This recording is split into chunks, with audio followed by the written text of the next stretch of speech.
Bienvenue dans un nouvel épisode des Chroniques du Cœur, le podcast qui vous guide vers des relations harmonieuses et épanouissantes. Je suis Sonia Wood, médiatrice et coach relationnel. Ici, je réponds à toutes vos questions et sans tabou pour vous permettre de construire des relations dans lesquelles vous vous sentirez pleinement comprise, respectée et valorisée. Aujourd'hui, c'est un épisode un peu spécial. J'ai envie de faire une FAQ.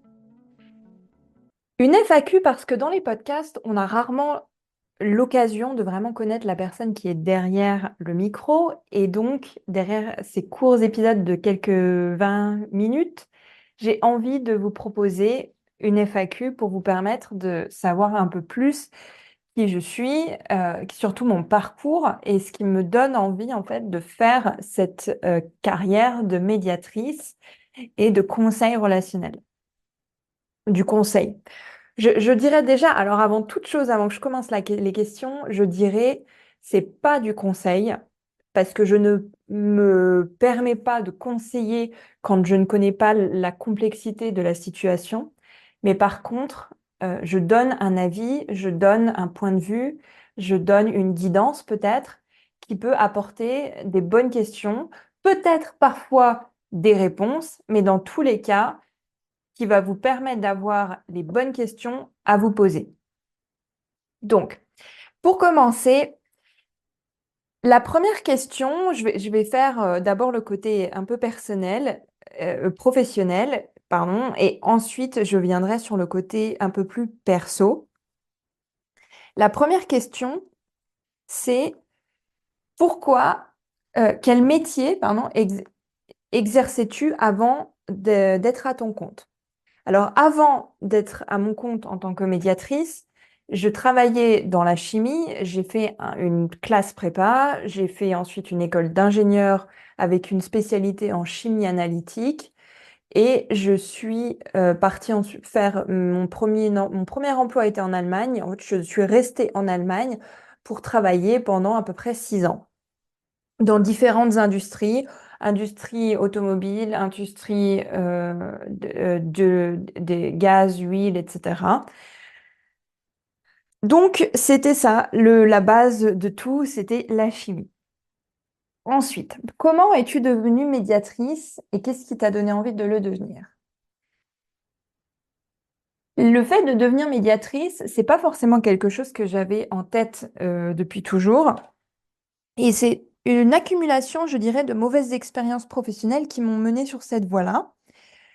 À un moment donné, je me suis retrouvée face à certaines situations où j'étais face à des clients. Je travaillais dans mon dernier emploi salarié. Je voyageais beaucoup en Europe et dans d'autres pays pour justement aller voir les clients et les conseiller, être sur place avec eux. Et donc, j'étais surtout dans des usines de production avec pas mal d'hommes, faut le dire. Et finalement, ça s'est pas toujours très bien passé parce que pas tout le monde n'a accepté de voir une jeune femme, la vingtaine, arriver pour les conseiller sur un produit chimique ou sur un procédé. Et donc, ça m'a valu pas mal de petits problèmes par rapport à ça, où justement, si j'avais pas un collègue plus expérimenté avec moi, ça ne se passait pas très bien. Et donc, j'ai été face à de la discrimination, face à du sexisme. Et je me suis retrouvée dans une situation où finalement l'entreprise ne savait pas comment gérer ça et donc ne l'a pas géré du tout. Voilà, c'était un peu la politique de l'autruche. Si je m'en occupe pas, c'est que ça n'arrive pas, ça ne s'est pas passé. Et donc, c'est un peu cette forme de conflit-là.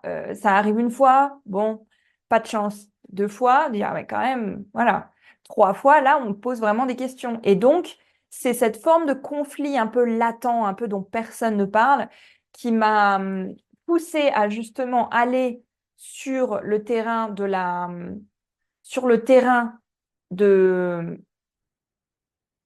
de la gestion de conflit, du management, et qui m'a ensuite donné envie de me reconvertir dans le management. Et donc moi, au début, je cherchais une reconversion management humain, une forme de reconversion qui était vraiment tournée sur l'humain, et je ne voulais pas aller sur le management du type MBA parce que je cherchais quelque chose qui soit vraiment focalisé sur comment on gère l'humain, l'équipe, pour arriver à des objectifs. Et en fin 2018-2020, il y avait vraiment cette tendance de happiness manager qui émergeait et dont il y a eu une grosse vague d'un coup et après on n'en a plus entendu parler. Et j'avais cherché une formation, mais ça me semblait pas assez construit, ça me semblait pas assez concret non plus. Et ça voulait tout et rien dire à la fois. Et donc, c'est à travers un coaching que j'ai découvert justement le management de crise. Et c'était vraiment, moi, ce qui me passionnait, c'était vraiment ça, de vouloir trouver une harmonie, que les personnes, en fait, arrêtent de se déchirer parce que elles n'ont pas compris la même chose, parce qu'elles n'ont pas su se parler, parce qu'elles n'ont pas les mêmes valeurs. Et si vous voulez, ça m'a toujours semblé un peu aberrant de se déchirer, de se disputer parce que on n'a pas les mêmes besoins, parce qu'on n'a pas les mêmes valeurs. Et pourquoi, au lieu de reconnaître que, eh bien, on n'a pas les mêmes valeurs, on n'a pas les mêmes besoins, on veut quand même chercher à prouver que nous, on a raison, que nos besoins sont importants, que nos principes sont les meilleurs. Et donc, on arrive dans une tension qui est bien palpable, dans une friction qui souvent mène en fait à un conflit. Et ça m'a toujours semblé vraiment insensé en fait d'arriver à ce point-là de conflit quand simplement il s'agit de mieux se comprendre. Bah, évidemment, peut-être que moi, ce que j'ai entendu n'est pas ce que cette personne a dit.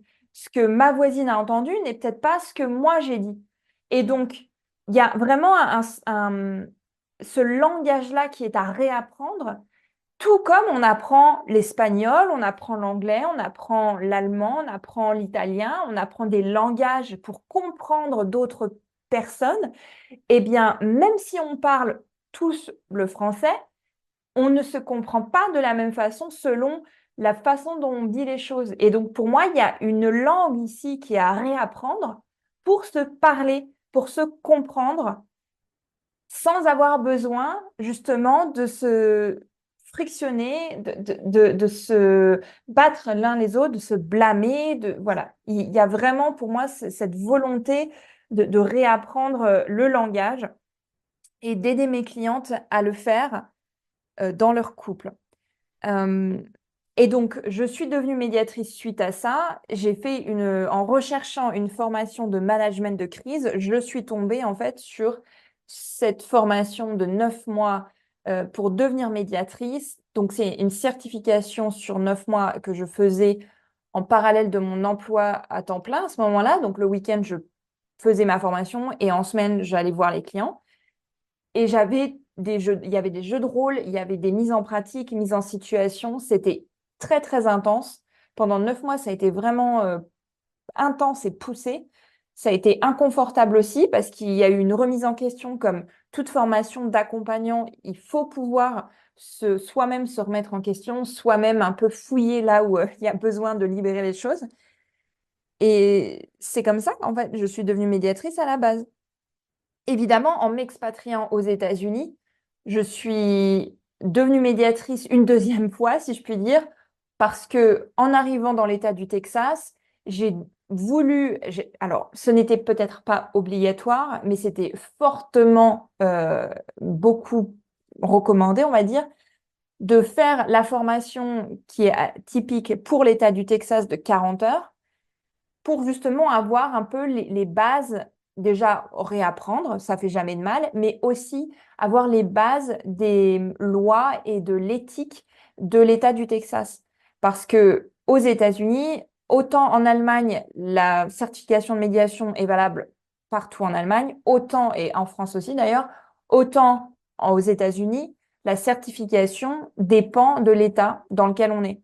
Et donc, les lois n'étant pas les mêmes selon les États, moi, j'avais envie de réapprendre et de comprendre comment ça fonctionne, comment le système judiciaire fonctionne pour pouvoir être plus efficace en médiation. Voilà. Ensuite, comment se déroule une session de médiation? Une session de médiation, c'est un protocole qui est assez carré, on va dire. Donc, moi, je fais une différence entre les médiations que je fais et les accompagnements que j'ai avec mes clientes. En accompagnement, ça s'apparente davantage à du coaching, à de la guidance, à de l'accompagnement personnel. En médiation, c'est beaucoup plus un travail de protocolaire, on va dire.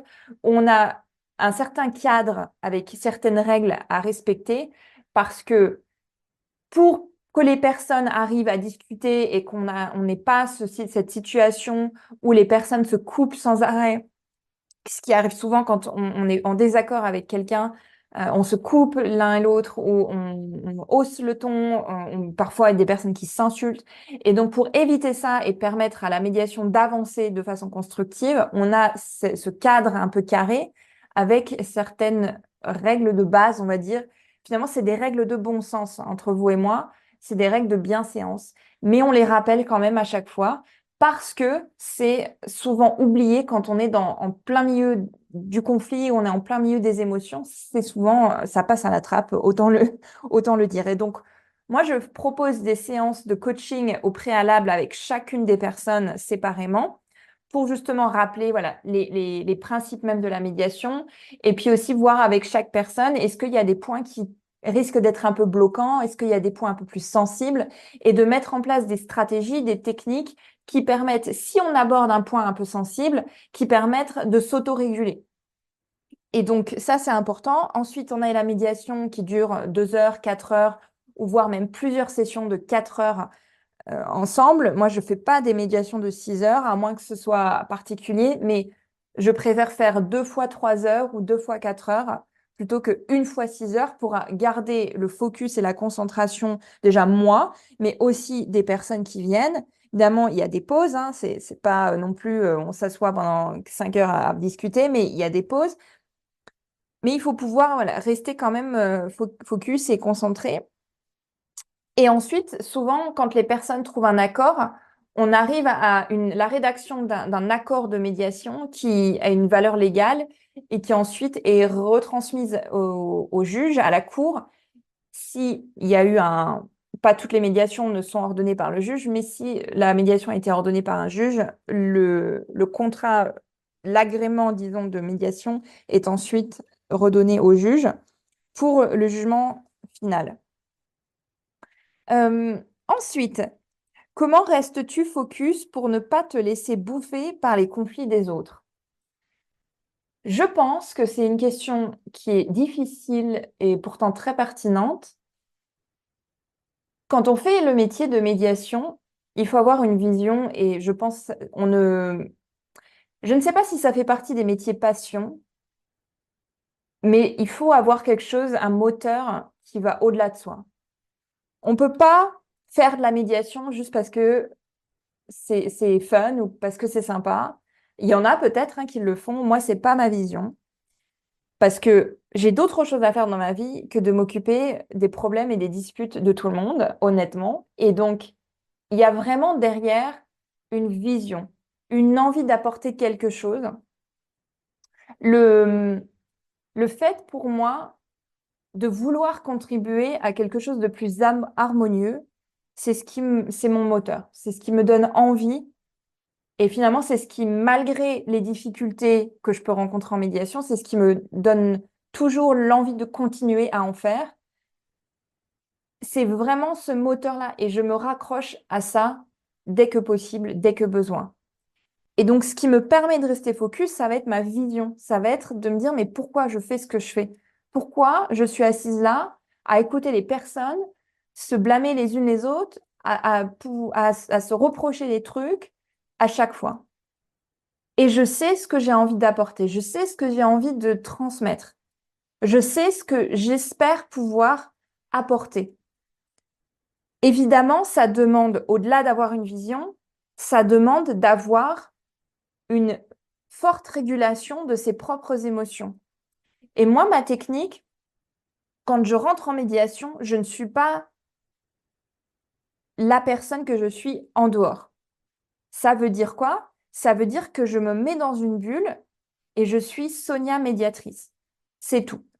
Et parfois, ce qui m'aide, ça va être de mettre, par exemple, ma paire de lunettes spéciale écran bleu parce que je fais des médiations sur Zoom. Je mets ma paire de lunettes écran bleu et dès que je la mets, c'est Sonia, la médiatrice, qui est là. C'est pas Sonia qui a envie d'aller en vacances, qui aime bien fêter Noël, qui aime bien lire, qui aime bien tricoter, qui aime bien randonner. Non, c'est Sonia, la médiatrice. Et dès que je fais ça, dès que je rentre dans cette bulle-là, mes émotions, elles n'ont pas d'importance. Mon avis n'a pas d'importance. Mon opinion n'a pas d'importance. Je n'ai aucun jugement à émettre pour qui que ce soit. Et donc, la seule chose qui importe, c'est ma curiosité. Je suis curieuse, je veux savoir quelle est l'histoire de cette cliente, quelle est l'histoire de cette cliente. Je veux qu'elle me raconte leur histoire. Et c'est la seule chose qui m'importe. Évidemment, j'ai des émotions. Évidemment qu'il y a des choses, quand quelqu'un commence à crier, comme j'ai eu la situation la semaine dernière, deux personnes qui commencent à se crier l'une après l'autre, évidemment que ça me commence, mon système nerveux se met en stress parce que c'est la réaction naturelle, voilà, des personnes qui commencent à crier, le corps commence à stresser, mais c'est mon autorégulation qui, à ce moment-là, me permet de mettre ces personnes-là dans une pièce, chacune une pièce séparée, et de reprendre la médiation calmement. Et surtout, de ne pas hausser le ton, de ne pas moi-même rentrer dans ce stress-là.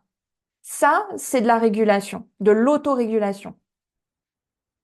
Mais si je me sens triste parce que j'entends quelque chose, si je me sens en colère parce que quelqu'un a une attitude qui est déplacée, si je me sens mal à l'aise ou quoi, ça n'a pas sa place en médiation. Et c'est comme ça, en fait, que j'arrive à rester focus.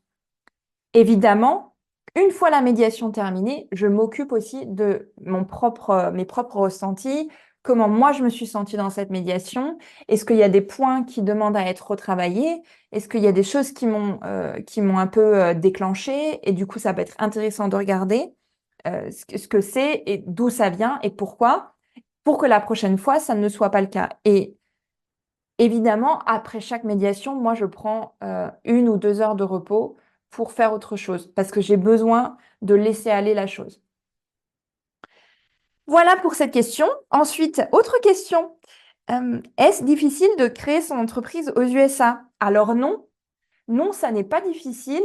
Et encore une fois, tout va dépendre aussi, j'imagine, de l'État du Texas. Donc moi, je ne sais pas dans les autres États ce que ça donne. Je peux que vous dire pour l'État du Texas, puisque c'est là où je suis. Et aussi, ça va dépendre, je pense, de la situation personnelle de chacun et chacune. Parce que si vous êtes auto-entrepreneur et que vous n'avez pas de sponsor, c'est-à-dire une entreprise extérieure ou un membre de la famille qui vous sponsor pour venir aux États-Unis, votre entreprise doit pouvoir vous sponsoriser vous-même. Et donc, ça veut dire que votre entreprise doit pouvoir générer suffisamment d'argent pour justement prouver au gouvernement américain que vous arrivez, mais vous pouvez vous gérer financièrement, vous êtes indépendant financièrement. Donc ça, je pense, le point le plus challengeant, c'est d'avoir une entreprise qui génère suffisamment pour permettre, je n'ai pas en tête, je ne connais pas le montant exact, mais ça doit en tout cas être suffisant pour vous permettre de vivre en fait de façon autonome.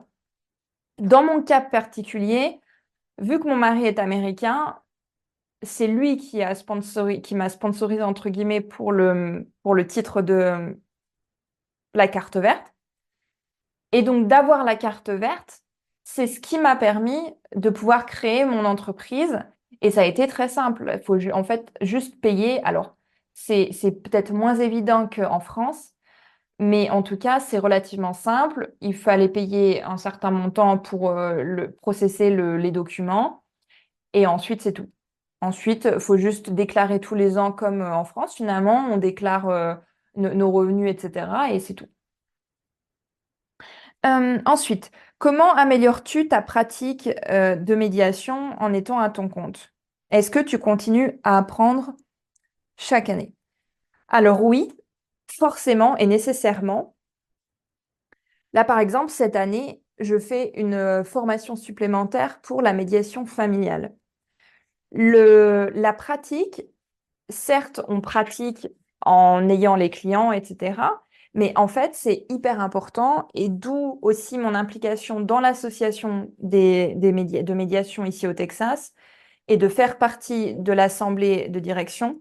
C'est de justement pouvoir échanger avec d'autres personnes qui pratiquent, de pouvoir discuter et voir où sont les difficultés qui se recoupent, de comprendre, bah, tiens, comment toi tu as fait, comment l'autre personne aurait pu réagir, en fait, d'avoir vraiment cette idée de feedback et d'échange. Et c'est hyper enrichissant, donc ça crée du lien et en plus, on arrive à avoir un peu des feedbacks. Et évidemment, à côté, tout ce qui est formation, c'est important. Non seulement c'est important pour soi, pour rester un peu à la page, mais en plus, je fais partie d'une association qui accrédite les médiateurs. Et pour garder notre accréditation, on doit avoir un certain niveau d'heures, un certain nombre d'heures par an en formation et en éducation continue.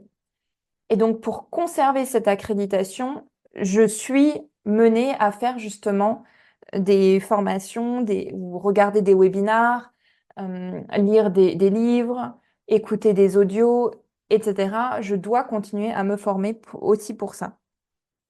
Et de façon générale, moi, j'aime beaucoup aussi lire des livres sur le sujet pour comprendre comment le cerveau humain fonctionne, la psychologie de l'humain, la psychologie du groupe. Finalement, c'est un peu faire de l'analyse de la société, de la sociologie, de comprendre comment l'humain fonctionne en groupe et comment la psychologie de l'humain fonctionne. Donc, c'est un peu un mélange de psychologie et de sociologie, mais un peu, voilà, à la sauce, à ma sauce. Ensuite, est-ce que travailler avec des collègues te manque et comment gères-tu l'isolement de l'entrepreneur? Alors, c'est sûr qu'être à son compte, c'est toujours un peu délicat quand on a besoin d'être avec d'autres personnes. C'est sûr que ça isole quand même un peu. Quand notre bureau est chez soi, on vit dans la même pièce, dans le même endroit que là où on travaille. Il faut avoir des choses à l'extérieur. Et donc, c'est le challenge que aussi je mets en place maintenant qu'en plus on vient d'emménager dans un nouvel endroit. Je mets en place de nouvelles routines pour justement avoir cette ouverture vers l'extérieur et de pas tout le temps rester à l'intérieur. Et c'est très facile de un peu rester replié sur soi quand finalement on est entrepreneur. Des choses qui aident également, non seulement ça va être d'avoir des activités en dehors du travail, le sport, une activité créative, revoir des amis, etc. Donc plusieurs fois dans la semaine, mais aussi ça va être important de ne pas être que soit seul sur son ordi, mais d'aussi avoir des échanges. Donc par exemple, ces derniers mois, j'avais une formation en psychologie positive. Et donc, 2 fois par semaine, on avait des sessions Zoom et donc ça me permettait aussi d'interagir. Avec l'association pour la médiation des médiateurs, je suis souvent soit au téléphone, soit en webinaire sur Zoom. Donc, du coup, ça me permet aussi d'interagir. Donc, voilà, c'est d'un peu diversifier ces tâches et de ne pas rester que derrière un ordinateur à faire de la créa ou de la réflexion stratégique ou quoi que ce soit. Ok, donc ça, c'était un peu les questions pro. Et j'ai bien envie de répondre à quelques questions personnelles. Alors, je ne veux pas tout répondre, mais j'ai bien envie de vous proposer quelques questions personnelles. Mais ça, j'en parle juste après la pause. Vous vous sentez